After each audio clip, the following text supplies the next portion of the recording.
And the children likewise too, because the Gen Z children too find it difficult to apologize to their parents. Like I have a son, my first son, and whenever he offends me, instead of him to apologize, he will just go to the keyboard and he will start playing. And he knows I love song, I love music a lot. And the moment he starts playing that keyboard, I just burst into song, and with that we have resolved our difference. And I keep calling him. I say, can't you just say you are sorry? Can't you say, mommy, do I need to say sorry? I don't need to say sorry. The moment I play this keyboard, I know you'll be happy with me, and with that we have already made up our differences.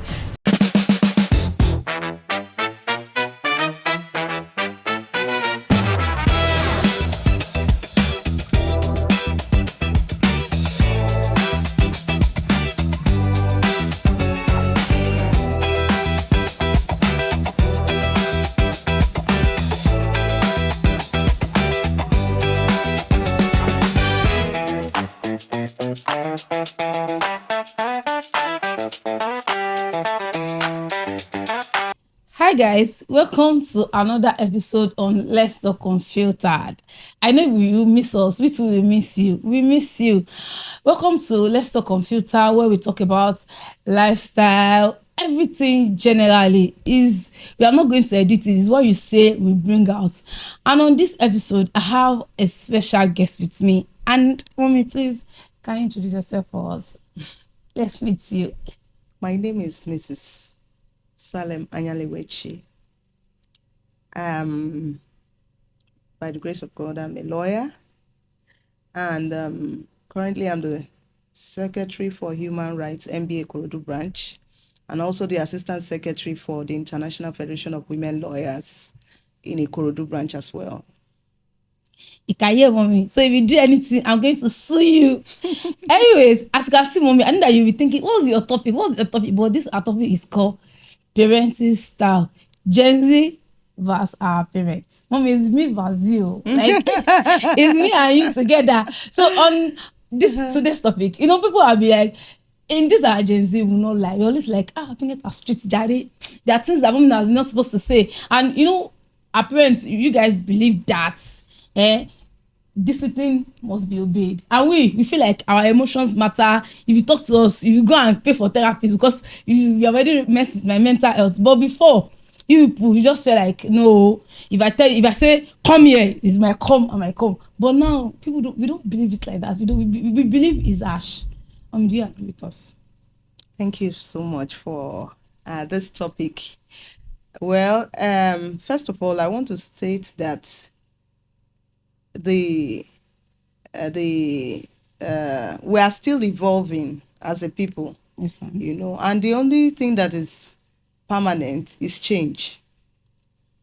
When you talk about parenting, the Gen Z parenting vis-a-vis the traditional way of parenting, one of the facts of life is that nobody has the choice of parents.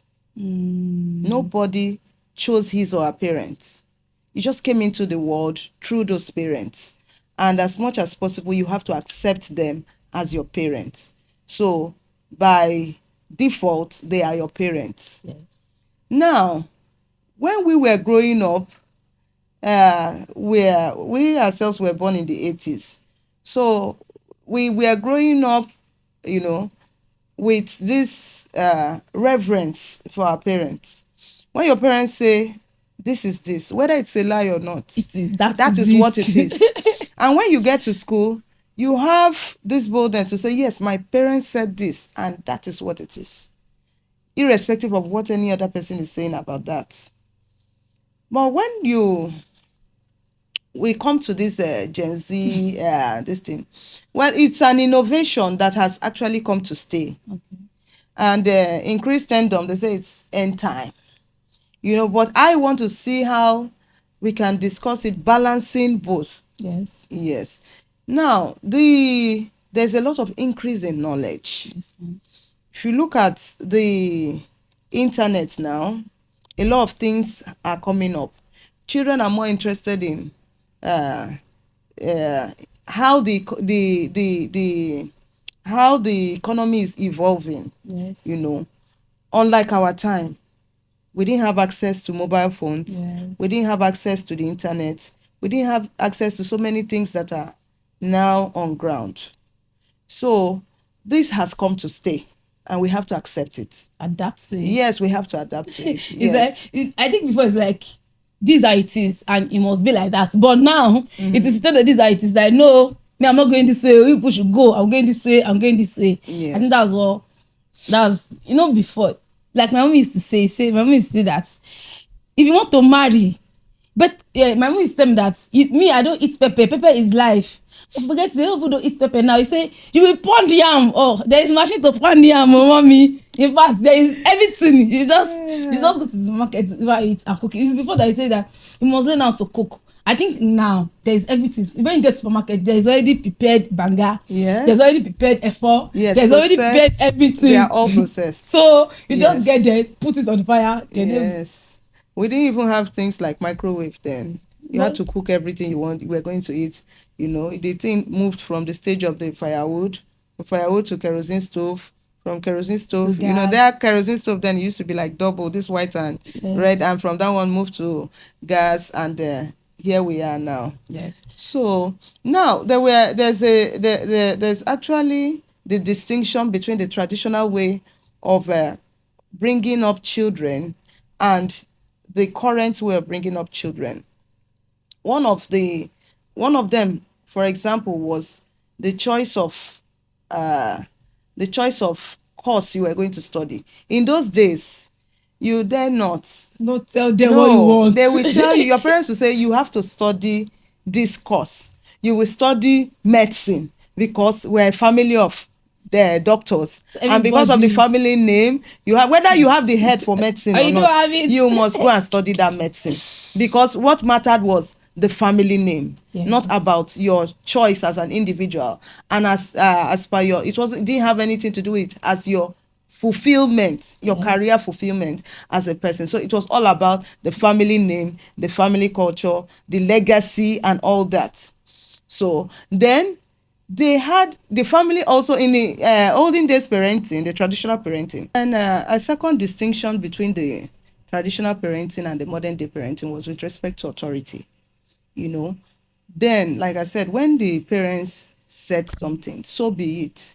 You didn't have any objection, my lord. No audacity, yes. There was no audacity to object. Yeah. What the parents said, go and do this, you have to go and do it.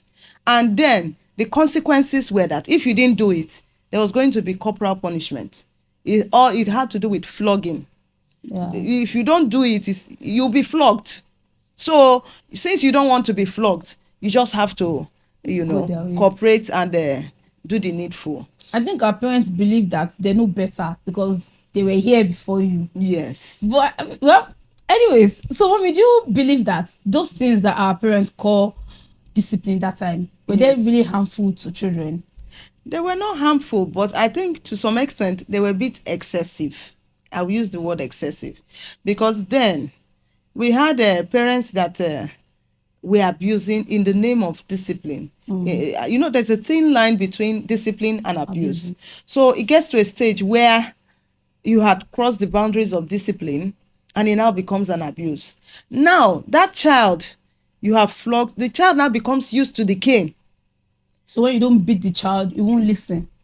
No, when you now beat the child, it's like odeshi. Nothing happens. Oh yeah. Because he or she is already used to the beating. So he said the child will even say the highest thing you can do is to flog me. Now, have you been able to achieve the purpose for which you were caning that child? Remember that the purpose was actually to correct the child, And there's something my husband always says, because me too, I'm also of the old school way of training. And my husband will say, you always beating these children. You don't need to beat them. He said, during my time, I can count how many times my father flogged me. And I said, well, that was your time. This is our time. So we are going to mix both your time and this our time. Together. So that is how we are going to do it, to bring up these children, because that is the point of convergence. There has to be a meeting point. Yes. There has to be a meeting point so that the children know that there are always consequences for negative action. Yes. And that is the only way they can become responsible citizens in the country. Yes. So that is on the area of discipline. So parents were always able to discipline their children without any form of questioning. Yeah. And the children always heeded to the essence of that correction. Unlike now, you understand? You see, even in the schools, when you discipline a child now, they say it's an abuse. Some of the parents even come to the school to fight the teacher. And say, don't beat my and say, child. don't beat my child and all that and all that. Has it helped? Has it helped? It has not helped. And that's why we see most of our children now in school misbehaving. There was a video clip one time that about secondary school children in their uniform taking this shisha, or what do they call it? You know, taking smoke at that age. You dare not during our time. You dare not. You dare not. So, but now that is one of the negative consequences of of the Gen Z style of parenting. Yes, even I saw there was a video of one lady. She was 22, yes, and her father was beating her, saying he was correcting her. But to me, I felt it was an abuse, because a child of 22, yes, that's already working and giving you money. Yes, and you are saying that she did something wrong. The only thing you could do is to start beating her to the extent that she was bleeding, and she had to make the video and say, "Please help me." That has turned to abuse. I don't think that's. Yes, I think there was one we had to intervene in. Sometime early this year, it was a similar thing too. She was abused, and even the DPO, because I was the one that took up the matter, and the DPO was like, this girl is already 22 years. You didn't have to beat her like that, but there has to be a boundary. These days, I think parents should talk more to their children. They should speak more to the conscience of that child. Yes. Because I believe that every child has a conscience. And there's a responsibility by your parents. And now when I talk about parents, it's not just the biological parents. You understand? When you have a child that is doing the wrong thing, yes, you stand in loco parentis. That is, you stand in the position of a parent to correct that child. In our traditional way of parenting, then anybody can flog your child. Yes. And say, go and tell your father that I flogged you, and nothing will happen about it. Just like I said, these days you can't do that again. You can't do that again. In fact, we had one elderly woman that usually stands on the road. If you're going to school anything after 7:30, you go collect woto. And that was how she every morning until the day she died. We were talking about community influence on children. Then it was the whole community that had the responsibility of parenting, and we were fine with it in the traditional system. But now everybody is answerable to his own child. Me and my child. Me and my so family. Don't interfere. Yes. Don't interfere. Don't abuse my child, and face front, something like that. So, and then the society was much better, because you will not just see somebody's child misbehaving and look away, and that contributed to the way the system was running then. But now, nobody really cares. Everybody for himself. Yeah. Answer your surname by yourself. And I think that the economy, the society actually affects parenting, because there are some things, sometimes olden days, then mom is always at home. Yes. But now, no, mommy wants to work. There are things like things that dad is doing, mommy is doing it also. So there's no time to say, oh, you do. I just like that this is right thing to do. Yeah, do it. I'll just communicate to you, and we are good to go. Yes, then too, it wasn't all mothers that were actually, but majority of the women were not empowered. Even our fathers, they don't want our mothers to work. They want yes. them to sit at home. Yes, take care of the children. But still at that, the values were still there. Yeah, the values were still there. The values were still there. So then, even though our mothers, although it wasn't because our mothers were at home to bring up the children that helped to form the character of the children. No, I think it was because of society then. Okay. What is on ground now was not on ground then. A lot of things, life was still much more better. The cost of living was still much more lower. So people could afford, people could afford basic meal, But now you see a lot of children into a lot of things. Secondary school children engaging in a scam, you know, because you see, if there was one that I heard that he bought a property and a vehicle, a 19-year-old or an 18-year-old, and the parents could not even ask, how did you get the money to do that? Honestly, you know, I would say that our Gen Z parents, we have problem. The problem is that when your child, you know, Yoba says that a child that is not a laundry man brings home a clothes. Yes. Are you not supposed to ask the child where the clothes is from? How did you get that clothes? Because you are not selling clothes and you are not a laundry person. You cannot afford it. Yes. But now when the child brings the clothes home, we collect it like, okay, you are up to age. 18-year-old is working, giving the family money, and they are expecting that child to be feeding them. Yes. Nowadays, I will not lie, a lot of parents, they just like, but when you are 18, you are 16, as long as they are working, you are bringing some mothers, let me even say mothers, they're not even working, they are home sitting and say, oh, should bring money, and the child is just 18. And you see, the truth is that even what you are saying is not far from the truth, because they even tell them that, can't you see Yalagbajo's son? He is bringing in, he has bought also thing for the mother, he has bought also thing for the father, he has built house, he's driving this vehicle.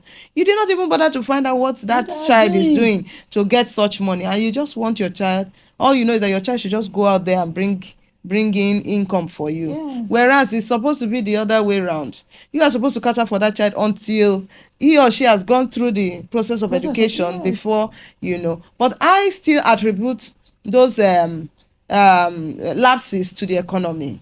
The economy has not been supportive. So generally, Mom, you are saying that the economy has contributed to a lot of parenting styles. Yes, the economy has contributed, but has contributed negatively, and also there's a stance where it has also contributed positively, you know, with respect to information, social media. Now, within the confines of your comforts, you know, you can trade. Yes. You can work. You don't have to go to work every day. And all that. And it has also assisted, not necessarily social media, but I think the internet. Let me use the word the internet.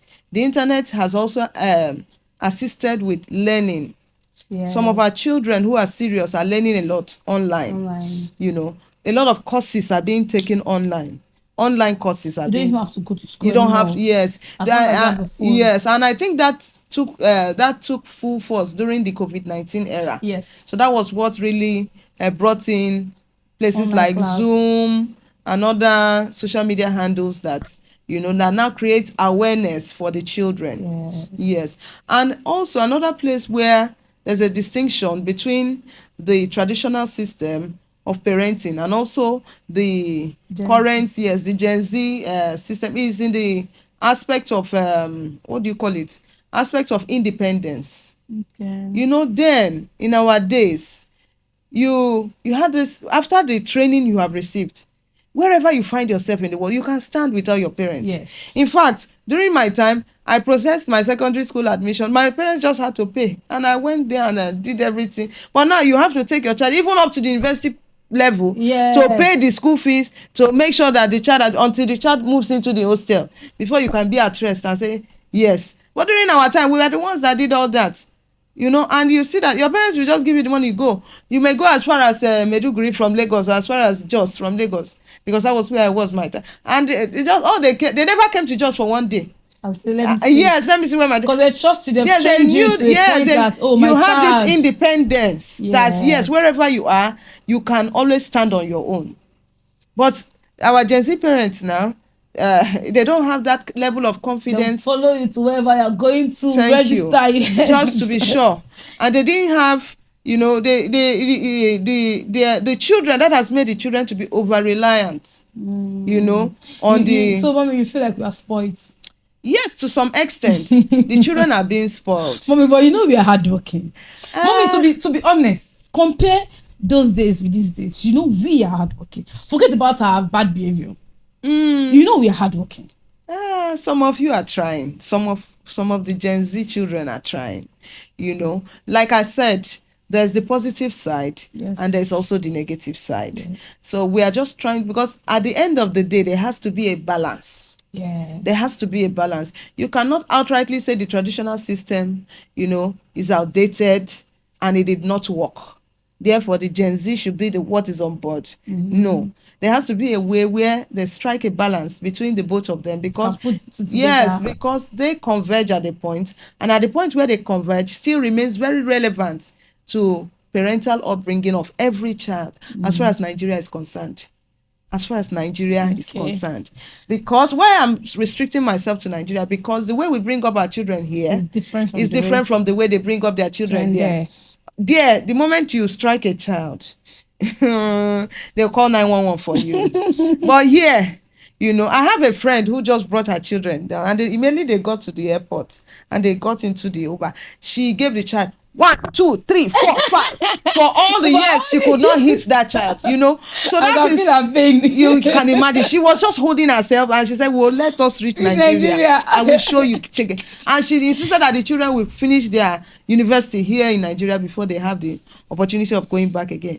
So you can imagine what that woman had been going through. Yes. And she decided that, well, all of us are coming back to Nigeria. We move, yes. So that was it. So the upbringing, the modus operandi for bringing up children over there is quite different from but I would make bold to say that the traditional system of bringing up children is very relevant. Okay. It's just that it's a bit strict. And if we can take away the stricter sense of it and relax it more, because these days children, there are things you have to ensure that your child grows up with. One of them is emotional intelligence. Okay.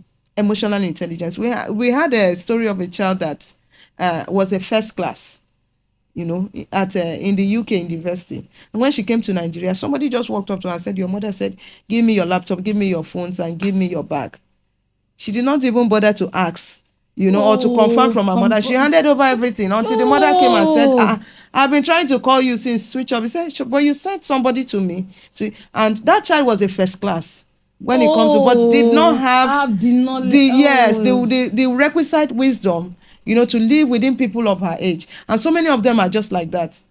They're just growing like that. They are doing well academically, but the requisite knowledge that they need to grow up in the society, they don't have it.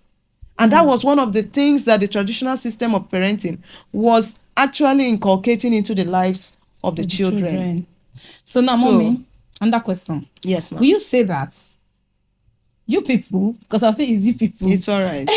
You people mistake communication with disrespect? Yes. Now, like in the traditional system of parenting, communication was a one-way thing. Okay. Mommy will say this, daddy will say this, you say, yes, ma, I do. And you go and do that. But now, it has gotten to a point where you have to listen. I'll give you reasons why I'm not to do it. You have to listen to the child. What is the child saying? What's her own opinion about that thing? And if you listen, you may just get something. Yes. You understand? You may just get something. A lot of us, because of work, because of the state of the economy, struggling to make ends meet, we don't have that time to listen to our children. Yeah. And if you can't listen to your children, other people will listen to your children. Yes. Your children will also listen to other people. Yes. And they will not listen to you. And before you know, they begin to learn certain traits that may be very negative to them. You understand? Yes. We saw one message that was circulating one time about a lady that committed suicide. She said mother and father were not available to listen to her. She just wanted to talk to them. She was lonely. But all of a sudden, one of their uncles came in and spent time with her and, misbehaved with her. And the next thing she heard was the uncle was traveling. And because she couldn't hold it, she committed suicide. Before the parents could even discover the note, she was long gone. Wow. So if those parents were able to have enough time to sit down and communicate with their child, everything is not about money. Yes, there's a place of money, but there's also a place to have time. And when I say time, quality time, you should be able to speak. And it has to be a two-way thing, not a one-way thing. And that's what is called communication. Communication is not just you issuing orders and say, this is how it has to be done. You have to speak and say, okay, what do you think about this? Yes. And the child will say, okay, mommy, I think we could have done it this way, or it could have been much better. And if you listen, like I said, you should be able to grasp one or two things from what that child is trying to say. So now, in a nutshell, communication as it stands for the Gen Z parenting is that you have to give a listening ear. Mm-hmm. There has to be a place for a listening ear, because if there's no listening ear, a lot of things will get spoiled before you know it. Yeah. So it's no longer the command and obey thing. It's now a mutual understanding. Receiver and giver, and an engagement. Yeah. You have to engage with the child, to get that child's perspective about the subject matter, so that it can enhance a more productive relationship and a more productive outcome of what you desire from that child. Yes, that's true, Sha. So, do you think that Nigerian parents, that you people don't apologize to us enough? Why? Honestly, during our time, even when our parents knew they were wrong, yes. Sometimes they'll say, who took this away from here? It must have been you. And you say, Daddy, no, I'm not the one. And the next thing, you get trashed. At the end of the day, the parent will find what he or she was looking for, but we never come back to you to say, I'm sorry, I flogged you for what, for what you did not do. No, you just have to take it like that. But now, parents are learning to say, I'm sorry. I'm sorry is not a sign of weakness. It's not a sign of whatever it doesn't bring you down. It doesn't make you less of who you are. It just shows the strength in your character as a parent. Yes. So parents should learn more to engage with the child. Mommies, and if there is need to apologize, you just say you are sorry. Yeah. And the children likewise too, because the Gen Z children too find it difficult to apologize to their parents. Like I have a son, my first son, and whenever he offends me, instead of him to apologize, he will just go to the keyboard and he will start playing. And he knows I love song, I love music a lot. And the moment he starts playing that keyboard, I just burst into song. And with that, we have resolved our difference. Yeah. And I keep calling him. I say, can't you just say you are sorry? Sorry. And you say, Mommy, do I need to say sorry? I don't need to say sorry. The moment I play this keyboard, I know you'll be happy with me. And with that, we have already made up our differences. So sorry doesn't make you less of yourself, a loser. It doesn't make you less of yourself. It doesn't show weakness. It's not a sign of weakness, but it shows a sign of strength in your character. Yeah, it shows that you accept accept your responsibility. Exactly. We are not all perfect, and we cannot be right all the time. Yes. So Mommy, what's that thing from your childhood that still affects you? The training that they did from your childhood, like your mommy did something for you from your childhood that still affects you till now? There are a lot of them. There are a lot of them. And one of the things that still affects me, and, it's I cannot overlook. Oh. I just cannot overlook, no matter how it is. I cannot overlook. Because my mom does not overlook anything. As you are doing whatever you are doing, you are receiving it. In fact, after she finishes with you, when my dad comes back, she will now report you again. So she does not overlook. And that is why sometimes when I just come into the house, my children already know. Immediately they hear me immediately they hear me hooting, everybody begins to look around. What is not in place? What is not in place? Is this one in place? And you just see them last minute. Sometimes when I wait and they've not opened the gate, I just take my key and open the gate. The moment I come in, I'll see them doing last minute washing of plates in the sink, last minute sweeping there. All this eye service. And I'm like, you people don't really need it. That we do eye service a lot. Yes, now, because they know that immediately I come in, that's the first thing I would talk about. So do you believe that we don't appreciate enough? We don't say thank you when you do something for us. Do you also believe that? Not all. You people have your ways of saying thank you. Thank you. Yes, you people have your ways of saying thank you. Yes, sometimes you don't, but I will advise you say it. Okay. Yes, children should learn to should be more vocal about their appreciation, because it goes a long way. It encourages parents a lot. Okay. You just never can tell what that parent had gone through to help you get. Some of them have to go to the extent of borrowing. Yes. So whatever it is they do, no matter how little, appreciate it, and pray for your parents. I'm talking to the children. I pray for your parents. A lot of parents are going through a lot.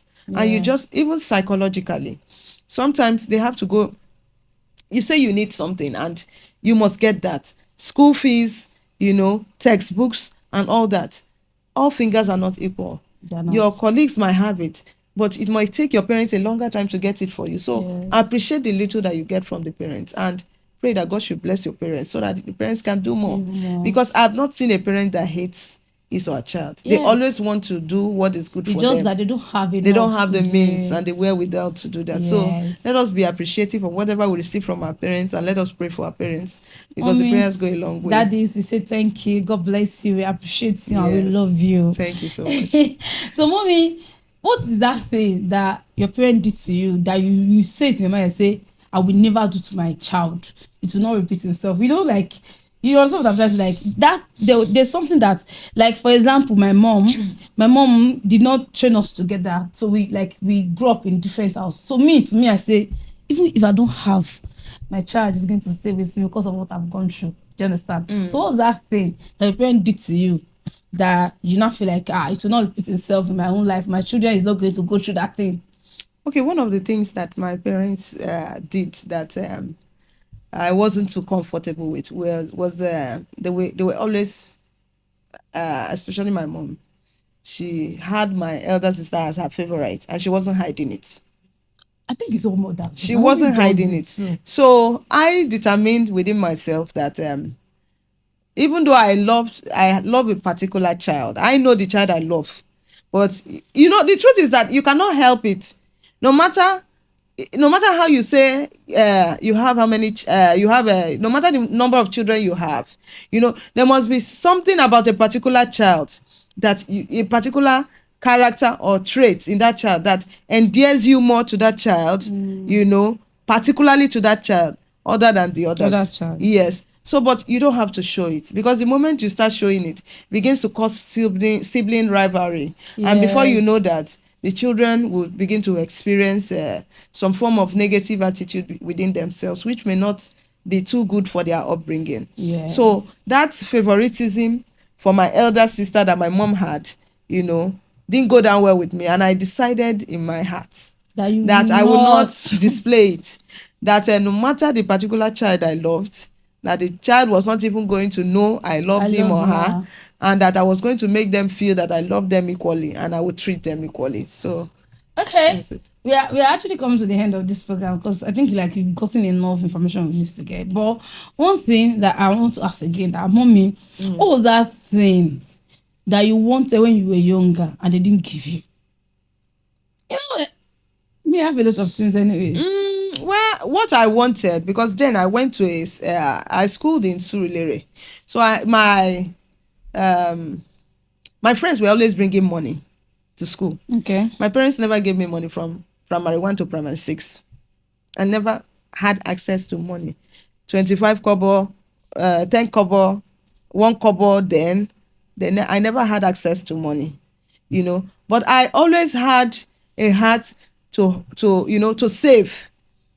To save, but they never let me lay my hands on money. And because of that, to tell you the truth, that has helped me. Okay.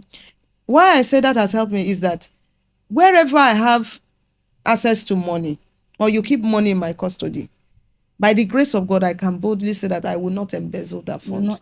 I will not, because I'm not used to, money as such. The only money that I'm used to is the money that belongs to me. And as I sit here, I am proud to say that I'm not owing anybody any kobo. You understand? Yes. Because that helped me to discipline myself, and it has also helped me I don't spend anyhow, because that was discipline with respect, financial discipline. So because I didn't have access to money, I normally see my friends, so they have money, they buy ofio, they buy coconuts, kokoro and all that, but I didn't have money to buy all that, and I was content. Because my mom will also always make sure that I take food to school. Yes. So that food will keep until a point when the school started saying, okay, they will make provision for everybody to be eating during break. So they were always giving us food during break. So there was really no need for that money. And I was content. Because it's one thing not to have access to something and be content. And it's another thing not to have access to something and be discontent. Yeah.